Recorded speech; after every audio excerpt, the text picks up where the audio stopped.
Hi friends, ಇವತ್ತು ಈಸಿಯಾಗಿ chicken green gravy ಹೇಗೆ ಮಾಡೋದು ಅಂತ ನೋಡೋಣ. ಈಗ ಒಂದು ಕುಕ್ಕರ್ಗೆ ಸ್ವಲ್ಪ ಎಣ್ಣೆ ಹಾಕ್ಕೊಂಡಿದ್ದೀನಿ. ಎಣ್ಣೆ ಕಾದ್ಮೇಲೆ ಒಂದು ದೊಡ್ಡ ಸೈಜ್ ಈರುಳ್ಳಿ ಹಾಕ್ಕೊಂಡು ಚೆನ್ನಾಗಿ ಬಾಡಿಸ್ಕೊತಾ ಇದ್ದೀನಿ. ಈರುಳ್ಳಿ ಕೆಂಪಗಾದ್ಮೇಲೆ ಈಗ ಚಿಕನ್ ಹಾಕ್ತಾಯಿದ್ದೀನಿ. ನಾನಿಲ್ಲಿ ಅರ್ಧ kg ಚಿಕನ್ ತೊಗೊಂಡಿದ್ದೀನಿ.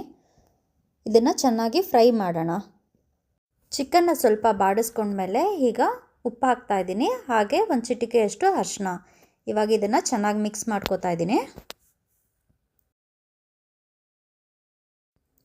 ಚಿಕನ್ನ ಇವಾಗ ಒಂದು 10 ನಿಮಿಷ ಬೇಯಿಸ್ಕೊತೀನಿ. ನೋಡಿ, ಇವಾಗ ಚಿಕನ್ ಸ್ವಲ್ಪ ಬೆಂದು ನೀರೆಲ್ಲ ಬಿಟ್ಕೊಂಡಿದೆ.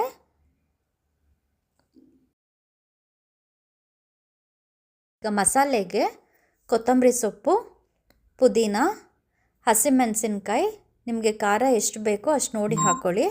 1 ಇಡಿಯಷ್ಟು ಬೆಳ್ಳುಳ್ಳಿ, ಸ್ವಲ್ಪ ಶುಂಠಿ, ಹಾಗೆ ಸ್ವಲ್ಪ ಚಕ್ಕೆ, ಲವಂಗ ಹಾಗೂ ಮೆಣಸನ್ನ ಹಾಕಿ ಗ್ರೈಂಡ್ ಮಾಡ್ಕೋತಾ ಇದ್ದೀನಿ.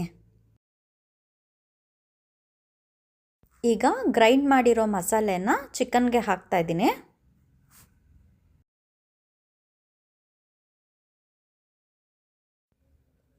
ಚೆನ್ನಾಗಿ ಮಿಕ್ಸ್ ಮಾಡ್ಕೊಳ್ಳೋಣ. 1-2 ನಿಮಿಷ ಮಸಾಲೆ ಹಸಿ ವಾಸನೆ ಎಲ್ಲ ಹೋಗೋ ತನಕ ಮಿಕ್ಸ್ ಮಾಡ್ತಾ ಇದ್ದೀನಿ. ಈಗ ಇದಕ್ಕೆ 1 ಸ್ಪೂನಷ್ಟು ಧನಿಯಾ ಪುಡಿ ಹಾಕ್ತಾ ಇದ್ದೀನಿ. ಮಸಾಲೆನ 1-2 ನಿಮಿಷ ಫ್ರೈ ಆದಮೇಲೆ ಈಗ ಹೆಚ್ಕೊಂಡಿರೋ 1 ಟೊಮೆಟೊ ಹಾಕ್ತಾ ಇದ್ದೀನಿ. ಇದನ್ನು ಈಗ ಟೊಮೆಟೊ ಸಾಫ್ಟ್ ಆಗೋವರೆಗೂ ಬಾಡಿಸ್ಕೊಳ್ಳೋಣ. ನೋಡಿ, ಟೊಮೆಟೊ ಎಲ್ಲ ಸಾಫ್ಟ್ ಆಗಿದೆ. ಇವಾಗ ಈ ಹದಕ್ಕೆ ನಾನು ಸ್ವಲ್ಪ ಉಪ್ಪನ್ನು ಸೇರಿಸ್ತಾ ಇದ್ದೀನಿ. ನಾವು ಗ್ರೇವಿ ಮಾಡ್ತಿರೋದ್ರಿಂದ ನಾನಿಲ್ಲಿ 1 ದೊಡ್ಡ ಲೋಟದಷ್ಟು ನೀರು ಹಾಕ್ತಾ ಇದ್ದೀನಿ. ಈಗ ಇದು ಒಂದು ಕುದಿ ಬಂದಮೇಲೆ ನಾನು 2 ವಿಷಲ್ ಕೂಗಿಸ್ತೀನಿ. ನೋಡಿದ್ರಲ್ಲ ಎಷ್ಟು ಈಸಿಯಾಗಿ ಚಿಕನ್ ಗ್ರೀನ್ ಗ್ರೇವಿನ ಮಾಡ್ಬೋದು ಅಂತ. ಸೊ ನೆಕ್ಸ್ಟ್ ಟೈಮ್ ನೀವು ಒಂದು ಸತಿ ಟ್ರೈ ಮಾಡಿ ಟೇಸ್ಟ್ ಮಾಡಿ.